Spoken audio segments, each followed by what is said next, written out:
ये नवंबर 2006 की बात है। एक विदेशी इंजीनियर ली से बेन, वो भारत में केरल में काम कर रहा था, एक रोड प्रोजेक्ट। और उस रोड प्रोजेक्ट में जब वो सुपरवाइज कर रहा था तो उसे भारत में करप्शन से दो चार होना पड़ा। वो अपने देश वापस लौटता है और अपनी जान दे देता है। जान देने से पहले वो अपना आखिरी खत लिखता है और उस खत में एक नाम था, उस समय केरल सरकार के अंतर्गत काम करने वाले पीडब्ल्यूडी सेक्रेटरी का। वही पीडब्ल्यूडी सेक्रेटरी आज की तारीख में देश के मुख्य चुनाव आयुक्त हैं, यानी कि ज्ञानेश कुमार। ली से बेन की यह कहानी आज मैं आपको इसलिए भी बताना चाहता हूं, तमाम जोखिमों के बावजूद, ताकि आप समझ सकें कि सिस्टम किस तरीके से काम करता है और करप्शन कैसे, चाहे पीडब्ल्यूडी का हो या फिर कि चुनाव आयोग का, हर जगह उसका नेचर एक सा ही रहता है। नमस्कार, मैं स्वप्निल और आप मुद्दा देख रहे हैं। दोस्तों, आगे बढ़ें उससे पहले एक छोटी सी अपील है। मुद्दा इन दिनों एक गंभीर आर्थिक संकट से जूझ रहा है। एक तरफ हमारे मेन बैंक अकाउंट फ्रीज चल रहे हैं, तो दूसरी तरफ हमारे 2.5 साल पुराने चैनल को हमसे छीना जा चुका है। लिहाजा आपसे गुजारिश है, और ये गुजारिश करना हमारी मजबूरी भी, कि यदि आप चाहें, यदि आप सक्षम हो, तो छोटी छोटी मदद मुद्दा की जरूर कीजिएगा। इसके लिए आप स्क्रीन पर दिख रहे क्यूआर कोड या फिर के नीचे दिख रहे यूपीआई नंबर का इस्तेमाल कर सकते हैं। अब आगे बढ़े उससे पहले एक बात मैं और कह देना चाहता हूं, एक डिस्क्लेमर समझिए इसे। मैं जो कुछ भी आपको आज बताऊंगा उस केस के बारे में, ये सब कुछ उस समय छपी हुई न्यूज रिपोर्ट्स के हवाले से होंगी। हालांकि एक जांच भी बैठाई गई थी और उस जांच का आज तक क्या हुआ ये किसी को पता नहीं है। कोई भी रिपोर्ट पब्लिक डोमेन में फिलवक्त उपलब्ध नहीं है। हम इसको लेकर आरटीआई लगा रहे हैं। आरटीआई से जो जवाब आएगा वो भी आप तक जरूर पहुंचाएंगे। अब आगे बढ़ते हैं और सबसे पहले आपके स्क्रीन पर हिंदुस्तान टाइम्स की एक हेडलाइन है। यह हेडलाइन 27 नवंबर 2006 को प्रकाशित हुई खबर की है, जिसमें लिखा गया है, सुसाइड नोट एम्ब्रेसेस केरला। इसके बाद इसी खबर का एक हिस्सा मैं आपको दिखाना चाहता हूं। The government caught on the wrong foot has shifted PWD secretary Gyanesh Kumar and asked the Vigilance Department to prove the financial irregularities in the project. Lee has named a number of officials, including the PW secretary, in his last letter. कुल मिलाकर आप समझ सकते हैं, PWD secretary यानी कि ज्ञानेश कुमार का नाम उसकी आखिरी चिट्ठी में था। उसने कई लोगों के साथ ज्ञानेश कुमार को भी ब्लेम किया था। ज्ञानेश कुमार पीडब्ल्यूडी सेक्रेटरी हुआ करते थे केरल के। उसके बाद पहली कैजुअलिटी जो हुई, पहला जो एक्शन हुआ, वो उस समय की केरल सरकार ने ज्ञानेश कुमार के ऊपर ही लिया। इनको शिफ्ट कर दिया गया, इनको ट्रांसफर कर दिया गया। एक जांच बिठा दी गई, इन्वेस्टिगेशन चलेगी, इसका वायदा किया गया। और उसके बाद उस जांच का क्या हुआ ये भी आज की तारीख में जांच का विषय बन चला है, क्योंकि पब्लिक डोमेन में कोई भी रिपोर्ट उपलब्ध नहीं है। अब मैं आपको एक खबर और है, उस खबर का एक हिस्सा और दिखाना चाहता हूं, वो भी आपके स्क्रीन पर।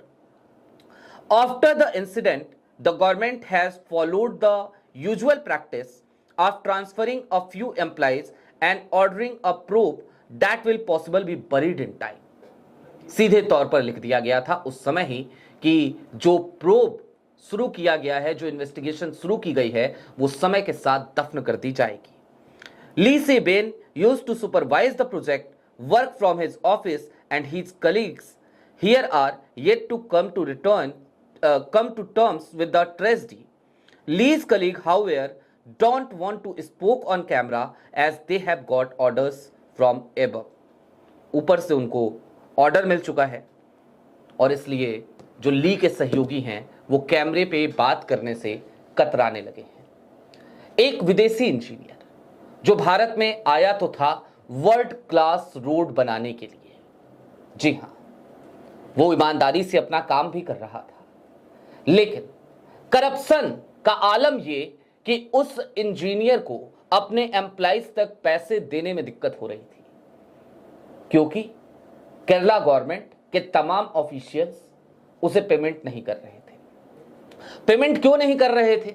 उसके पीछे कई शर्तें थी, और वो शर्तें करप्शन से जाकर जुड़ती थी।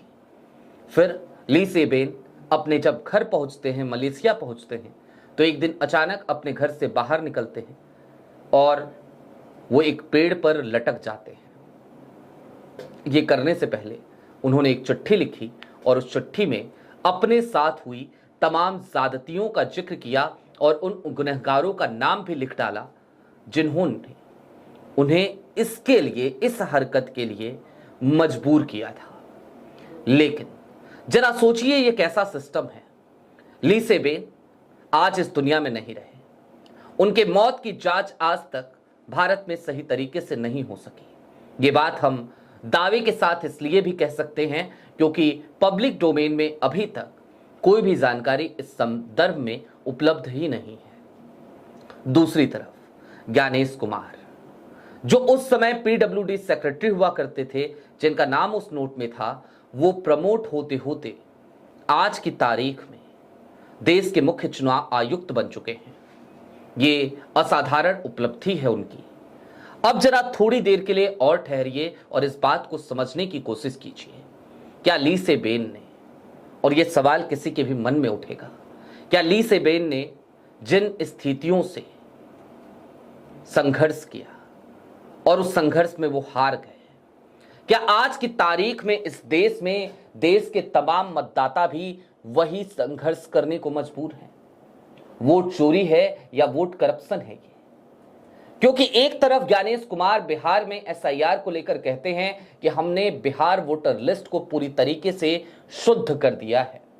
कोई आरोप लगाता है तो कहते हैं कि आपको हलफनामा देना चाहिए या फिर कि देश से माफी मांगनी चाहिए, इसके अलावा कोई विकल्प नहीं है। वोट चोरी के सबूत सुप्रीम कोर्ट पहुंचते हैं तो जस्टिस सूर्यकांत उन तमाम सबूतों को देखने से, सुनने से इनकार कर देते हैं और कहते हैं आप जाइए और जाकर चुनाव आयोग का ही दरवाजा खटखटाइए, आप हमारे पास मत आइए। और इन सब के बीच चुनाव आयुक्त लगातार अपने सीने को चौड़ा करके डंके की चोट पर नए नए जुमले गढ़ते हैं, बिहार के चुनाव को मदर ऑफ ऑल इलेक्शंस बताते हैं। लेकिन थोड़ी देर के लिए ठहर कर हम ये सवाल क्यों ना खुद से पूछें कि क्या ली सेबेन वाली हालत आज इस देश के मतदाताओं की हो गई है? दोस्तों, समझने की जरूरत तो ये भी है कि उस वक्त भी वो जो चिट्ठी थी वो एक सबूत थी, लेकिन उस चिट्ठी का क्या हुआ? उस चिट्ठी पर आखिरकार उस समय सरकार ने ध्यान क्यों नहीं दिया? वहां सरकार उस वक्त लेफ्ट की थी। 2006 का मामला है, देश में सरकार यूपीए की थी। सवाल यूपीए की सरकार से भी है, सवाल कांग्रेस से भी है, सवाल लेफ्ट गवर्नमेंट से भी है, और सवाल आज के मुख्यमंत्री पिनरई विजयन साहब आपसे भी है।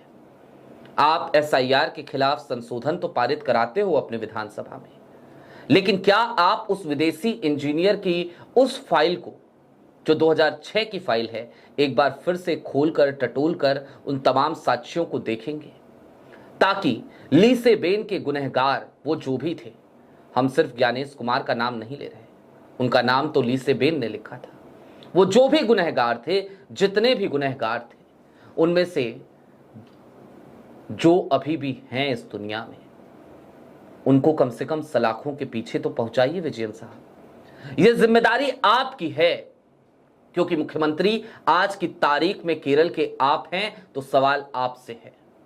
एक आरटीआई में लगा जरूर रहा हूं, लेकिन मुझे उम्मीद है कि केरल गवर्नमेंट उसका कोई माकूल जवाब शायद ही देगी।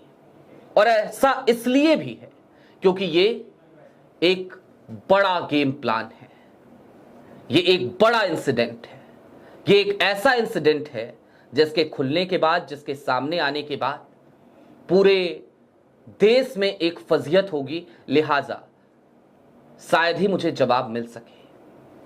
और ये खबर आज करके शायद मैंने एक बहुत बड़ा जोखिम फिर से मोल लिया है, लेकिन मुझे दर्शकों पर भरोसा है, अपने दर्शकों पर जो हमारे साथ रहते हैं।